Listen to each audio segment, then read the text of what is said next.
के नाम में आमीन आमीन आमीन हालेलुया। इस समय हम वचन में जाएंगे। प्रेज गॉड, प्रभु को महिमा। हालेलुया। ओके,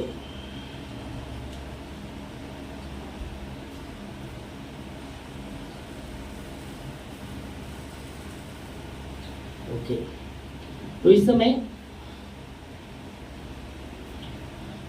हम वचन में देखेंगे। उदाहरण के लिए छोटा बच्चा, उसको बढ़ने के लिए 7 बातें बहुत ही जरूरी होती है। हालेलुया।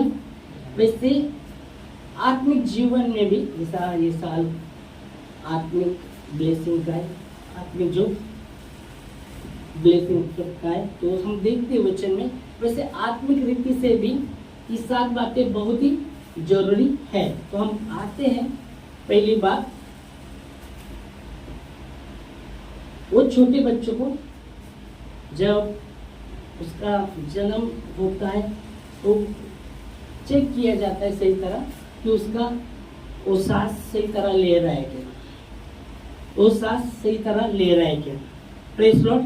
वैसे प्रभु के आत्मिक जीवन में भी हम जब देखते हैं प्रभु की कलीसिया में, जब हमारा आत्मिक जन्म होता है तो हमारी भी सांस सही तरह लेना, सांस चलना बहुत ही जरूरी है।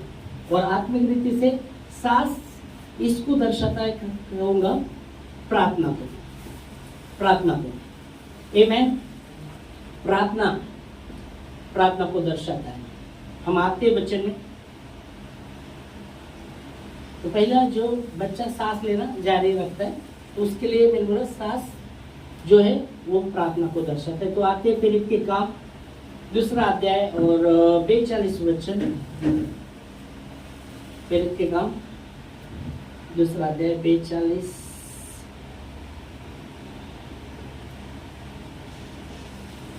ये निरंतर किया जाना चाहिए। हम देखते क्या यहाँ 42 फिलिप के काम 2 अध्याय 42 पढ़ो।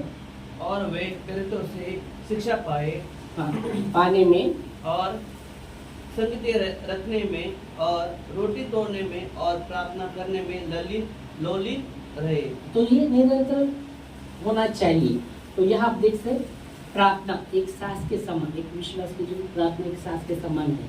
आमीन हालेलुया। तो यह वचन कहता है कि वो प्रेरित के सानिध्य में थे, वो रोटी तोड़ने में, संगति रखने में, प्रार्थना में लवलीन थे।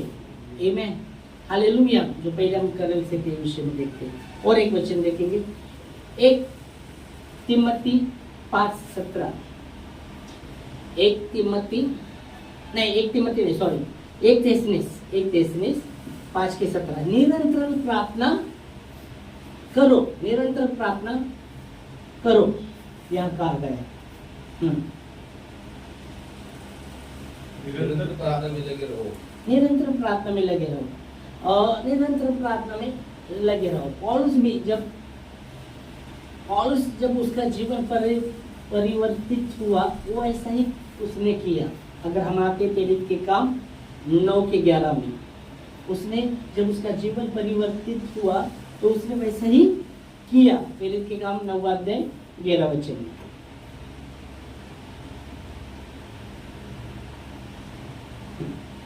तब प्रभु ने उससे कहा, उठकर उसी गली में जा, हाँ, जो सीधी कहलाती है, और यहूदा के घर में जो शाऊल नाम एक तारसी को पूछ ले, क्योंकि देख वो प्रार्थना कर रहा है। आमीन।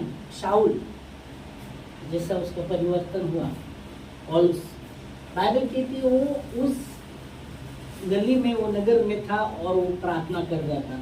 और परमेश्वर का वचन उसके दास के पास आया, उठकर उस गली में जा, तो वो जो शाऊल है वो प्रार्थना कर रहा है। Hallelujah, praise Lord. और 1 Thessalonians 5:17 में हमने देखा, संत पौलुस से कहते निरंतर प्रार्थना में लगे रहो, निरंतर प्रार्थना करते रहो। तो प्रार्थना एक सांस के समान है। अगर हमारे जीवन में प्रार्थना नहीं तो हमारा सांस रुका जैसा है। सही तरह हम सांस अगर प्रार्थना नहीं करते तो हमारा सांस सही तरह चलता नहीं। तो वैसे आत्मिक जीवन के लिए भी प्रार्थना एक सांस के समान है। Praise Lord. और इसलिए बाइबल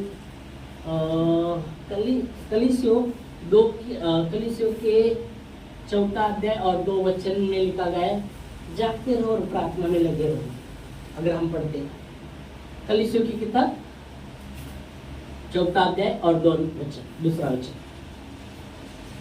दूसरा अध्याय 4 अध्याय दूसरा वचन, कलीसियों 4 अध्याय दूसरा वचन। प्रार्थना में लगे रहो और धन्यवाद के साथ उसमें जागरूक रहो। आमेन। तो यह वचन कहते हैं प्रार्थना में लगे रहो और धन्यवाद के साथ उसमें जागरूक रहो। हालेलुया। तो प्रार्थना में हो सकता है, हम देखते हैं प्रार्थना का तरीका बहुत भिन्न तरीका है प्रार्थना का। एक पर्सनल प्रार्थना होती है, पर्सनल भी प्रार्थना होती है, फिर पर्सनल वैयक्तिक प्रार्थना होती है, फिर दूसरा झूठ में प्रार्थना होती है, कलीसिया में प्रार्थना होती है। तो यह वचन हम देख सकते प्रार्थना के बहुत से तरीके हैं और हमारे जीवन में यह वचन ये भी हम देख सकते कि प्रार्थना बहुत ही इम्पोर्टेंट है, हमें सांस के समान वो काम करता है। और यह संत पौलुस यही कहते कि जागते रहो और प्रार्थना में लगे रहो। आमीन। और संत पौलुस बने पहले शाऊल थे, जब उनका परिवर्तन हुआ वो भी प्रार्थना कर रहे थे और परमेश्वर का वचन के दास के पास आया और बोला जा उस नगर में, उस नाली में और उस गली में वो व्यक्ति शाऊल नामक व्यक्ति ही उसके लिए जाकर के प्रार्थना कर, क्योंकि वो प्रार्थना कर रहे हैं। आमीन। जब हम प्रार्थना करते थे वो आत्मिक रीति से, जब हम प्रार्थना करते कुछ चीज़ें भौतिक रीति से काम बदलने लगती जब प्रार्थना करते। जब आप देखते एलिया, बाइबल कहती एलिया भविष्य वक्ता जो हमारे जैसा सुख दुख भोगी व्यक्ति था, सुख में भी वो दुख भोगी व्यक्ति था हमारे जैसा। और बाइबल कहती जब उसने प्रार्थना किया 3.5 साल बारिश नहीं गिरा। याकूब की पत्री में लिखा गया, याकूब उसका मुझे लगता है याकूब 5वां अध्याय और 17 वचन के लिए याकूब 5वां अध्याय 17 वचन क्या है, ये लिए भी हमारे जैसे सुख दुख भोगी व्यक्ति था, ऐसा कहा गया। 17 में क्या 5 के 17 पढ़ सकते हैं। यदि आप भी तो हमारे समान दुख सुख भोगी मनुष्य था। ये भी हमारे समान व्यक्ति था, ये लिए भी हमारे समान सुख दुख भोगी व्यक्ति था। मतलब उसके भी जीवन में दुख आता था, उसके भी जीवन में सुख आता था, जैसे हमारे जीवन में सुख आता है दुख आता है। वैसे हमारे समान कहा गया है उसको, हमारे समान वो भी व्यक्ति सुख दुख भोगी व्यक्ति था। और क्या वचन कहता है आगे, और उसने गिड़गिड़ा कर प्रार्थना की, गिड़गिड़ा कर उसने प्रार्थना की कि मेघ न बरसे मेह न बरसे और और 3.5 वर्ष के तक भूमि पर मेह न बरसा। यहाँ आप देख सकते हैं जब हम प्रार्थना करेंगे जैसे बोलो भौतिक बातें बदलने लगती, भौतिक जो बातें हैं वो बदलती रहेगी। आमीन। हालेलुया। और ये के विषय में भी हम जब देखते वचन कहता है जब हमारे जैसा वो व्यक्ति था दुख सुख भोगी, और जब उसने गिड़गिड़ा कर प्रार्थना की 3.5 साल बारिश नहीं गिरी। आमीन। हालेलुया। तो आत्मिक रीति से बढ़ने के लिए प्रार्थना बहुत जरूरी है। और इसलिए हमने पहले देखा कि वो लोग क्या करते थे, रोटी तोड़ने में और संगति रखने में और प्रार्थना करने में लवलीन थे। आमीन। हालेलुया। तो पहला पार्ट हम देखते हैं जैसे बच्चे के साथ चलना बहुत ही जरूरी, जब उसका जन्म होता है उसका साथ चलना निरंतर बहुत जरूरी रहता है उसके विकास के लिए। आमीन। दूसरी बात, वो बच्चे के लिए पोषण उसका पोषण मिलना बहुत जरूरी रहता है। अच्छा पोषण मिलना बहुत ही जरूरी रहता है। जो नया वैसे आत्मिक रीति से भी नए व्यक्ति जो विश्वासी में नहीं क्या उसके लिए पोषण, उसका जन्म जब हुआ है आत्मिक रीति से उसको पोषण बहुत जरूरी रहता है। और वो पोषण परमेश्वर के वचन से आता है। वो पोषण जब उसको मिलता है तब वो बढ़ता जाएगा। आमीन। तो हम देखते हैं बच्चे के लिए खास करके हम देखेंगे जब उसका बच्चा जन्म होता है तो उसको डायरेक्ट क्या रोटी नहीं खिलाते ना। हमें बच्चा का जन्म हुआ है तो उसको रोटी खिलाएंगे क्या? वो खाएगा क्या? नहीं भी खाएगा। उसको दूध की ज़रूरत रहेगी, भोजन भीजन नहीं खिला सकते क्योंकि वो बच्चा है ना। तो उसके लिए दूध की जरूरत है। तो हम आते वचन में हम आइए देखेंगे पोषण के विषय में। तो यिर्मयाह 15:16 में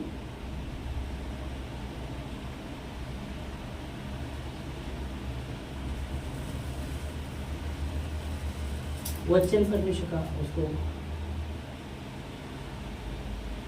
यिर्मयाह 15:16 15वां अध्याय 16 वचन। जब ते- हाँ पढ़ो पढ़े पढ़े। जब तेरे वचन मेरे पास पहुँचे तब मैंने उन्हें मानो खा लिया, और तेरे वचन मेरे मन के हर्ष और आनंद का कारण हुए, क्योंकि हे सेनाओं के परमेश्वर यहोवा, मैं तेरा कहलाता हूँ। तो हम देख सकते हैं यहाँ वचन कहते हैं यिर्मयाह कहते हैं जब तेरा वचन मेरे पास आया तो मैंने वो खा लिया और मानो मेरे हर्ष का कारण हुआ। आमीन। तो भोजन आप देख सकते हैं परमेश्वर का वचन में पोषण है, ओके। तो खास करके हम देखें जैसे बोला तो बच्चे को हम भोजन नहीं दे सकते या रोटी नहीं दे सकते, उसको दूध ही दे सकते। तो यह वचन में लिखा गया है दूध नए जन्मे बच्चों के लिए होता है। दूध नए जन्मे बच्चों के लिए, बड़ों के लिए दूध की जरूरत नहीं है पर बच्चे के लिए। तो हम आते वचन में दूध का भोजन बच्चों के लिए 1 पत्रस 2:2 यहाँ कहा गया है। 1 पत्रस 2:2 में ठोस आधार परिपक्व लोगों के लिए होता है। पढ़ सकते हैं 1 पत्रस 2:2। नए जन्मे हुए बच्चे की नाई निर्मल आत्मिक दूध की लालसा करो, हाँ ताकि उसे द्वार उद्धार पाने के लिए बढ़ते जाओ। तो क्या वचन कहता है? वापस पढ़ेगा। नए जन्मे हुए बच्चे की नाई निर्मल, नए जन्मे हुए बच्चों की नाई निर्मल आत्मिक दूध की लालसा करो, ताकि उसके द्वारा उद्धार पाने के लिए बढ़ते जाओ। उद्धार पाने के लिए बढ़ते जाओ। तो हम देख सकते हैं बच्चे के लिए दूध की जरूरत होती है, उसको रोटी या भोजन नहीं दे सकते। और यह वचन वही कहता है नए जन्मे बच्चे के जैसे आत्मिक दूध की लालसा करो। आमीन। पर परिपक्व व्यक्ति के लिए दूध की जरूरत नहीं है। इब्रानियों उसके 5वां अध्याय 14 वचन में हम देखते हैं, क्योंकि वो हम पढ़ सकते हैं वचन में। इब्रानी 5वां अध्याय 14 परिपक्व लोगों के लिए दूध की आवश्यकता नहीं होती। इब्रानी 5वां अध्याय 14 वचन। और अन्न सियानों के लिए, यह वचन कहता है अन्न शानों के लिए, बड़े के लिए अन्न होता है, बच्चे के लिए अन्न नहीं होता। नया जन्म पाए हुए व्यक्ति के विषय में हम देख सकते उसको ठोस आहार नहीं दे सकते, वो न खा सकेगा और उसको समझ में भी नहीं खा सकेगा। वैसे आत्मिक जिसके लिए भी आप देखते वचन में, तो वो जो नया जन्म पाया हुआ बच्चा है उसको भोजन या रोटी हम नहीं खिला सकते। अगर वो खाएगा भी पर उसको पचेगा नहीं, उसका तबीयत खराब हो सकता है। अगर जबरदस्ती भी कोशिश किया, खाएगा तो नहीं पाएगा, तो और खिलाने की भी कोशिश किया तो क्या होने वाला है, उसको उसका कुछ भी पोषण नहीं मिलने वाला, उल्टा उसका सेहत बिगड़ जाएगा। तो वैसे ही यह वचन आप देख सकते हैं कि दूध नए जन्मे हुए बच्चों के लिए है, आमीन, पर शानों के लिए नहीं। यह वचन कहता है परिपक्व व्यक्ति के लिए क्या है, आपने पढ़ा वचन, पर अन्न सियानों के लिए, अन्न शानों के लिए, जो बड़े हैं उनके लिए, वो जो बड़े हैं प्रभु में बहुत समय से बढ़कर बड़े हैं, अभी उनको ठोस आहार की जरूरत है। बड़े मतलब जैसा यीशु मसीह ने एक जगह कहा, मालूम है आपको, यिर्मयाह 33:3 में कि तू मुझसे प्रार्थना कर, मैं वो प्रार्थना करूंगा और तुझे ऐसे ऐसे कठिन बातें बताऊंगी जो आप भी तू समझता नहीं। हम पढ़ सकते हैं वचन, यिर्मयाह की किताब 33वां अध्याय और 3 वचन। देखो तो यीशु मसीह को देखो, परमेश्वर भी जानता है, परमेश्वर भी जानता है। हाँ, मुझसे प्रार्थना कर परमेश्वर कहता है मुझसे प्रार्थना कर और मैं तेरी सुनकर और मैं तेरी सुनकर तुझे बड़ी बड़ी और कठिन बातें बताऊंगा, हाँ जो अभी तू समझता नहीं। जिन्हें तू अभी नहीं समझ। हाँ मतलब प्रभु को पता है। तो यह वचन कहता है तू मुझसे प्रार्थना कर, मैं सुनूंगा और तुझे बड़ी बड़ी और कठिन बातें बताऊंगा।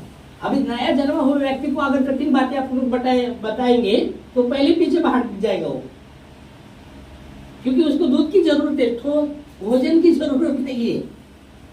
कभी मैं वो बोल रहा है मैं तो ये समझ के आया और ये तो ठोस आहार दे रहे हो, वो पीछे पहले हट जा सकता है। पर यह वचन कहता है इब्रानी 5:14 में हमने क्या देखा, भोजन शानों के लिए है। हाँ पढ़ेगी आप वचन, पर अन्न शयन के लिए है, क्योंकि अन्न जिनके ज्ञानेंद्रिय अभ्यास करते करते भले बुरे में भेद करने के लिए पक्के हो गए हो। हाँ अभ्यास करके क्या कहा गया है वचन, जिनकी इंद्रिया अभ्यास करते करते हाँ। भले बुरे में भेद करने के लिए पक्के हो गए उनके हैं। लिए भोजन की जरूरत है, बच्चे के लिए भोजन की जरूरत नहीं है, बच्चों के लिए सिर्फ दूध की जरूरत होती है। वैसे आत्मिक जीवन में भी ये आप देख सकते हैं, इसलिए वचन में हमने 1 पत्र 2:2 में लिखा गया, नए जन्मे हुए बच्चे के समान आत्मिक दूध की लालसा करो। वही पढ़ा ना, वही पढ़ा था, वापस पढ़ो नहीं सर। 1 पत्र 2:2 क्या बोल रहे हैं? नए जन्मे हुए बच्चे की नाई हाँ निर्मल आत्मिक दूध की निर्मल लालसा करो। आत्मिक दूध की आत्मिक दूध की लालसा करो, लालसा करो। तो हम देख सकते हैं यहाँ इब्रानी में वही कहते हैं कि भोजन शानों के लिए है, दूध पीते बच्चों के लिए भोजन नहीं होता। तो हम देख सकते हैं उसको जब छोटा बच्चा है, जब वो आत्मिक जैसे भोजन के लिए छोटा बच्चा अपनी माँ का दूध की जरूरत है, उससे उसको पोषण मिलता है। वैसे परमेश्वर के वचन में भी आप देखते हैं दूध भी है और भोजन भी है। परमेश्वर के वचन में दूध भी है और भोजन भी है। ठोस आहार बोलते हैं, ठोस आहार मतलब ठोस आहार वो भी है और दूध भी है। तो आत्मिक जीवन में हम देख सकते हैं जब जन्म हुआ है तो हमें दूध की आत्मिक दूध की जरूरत है, और जब हम वो पीते रहते आत्मिक जीवन में जब परमेश्वर का वचन हमें पोषण देता है, हालेलुया। और इसलिए हम देख सकते हैं नया जन्मों के लिए जो हम देख सकते हैं वचन में हम देखते दूध भी है और वो जरूरत है। आमीन।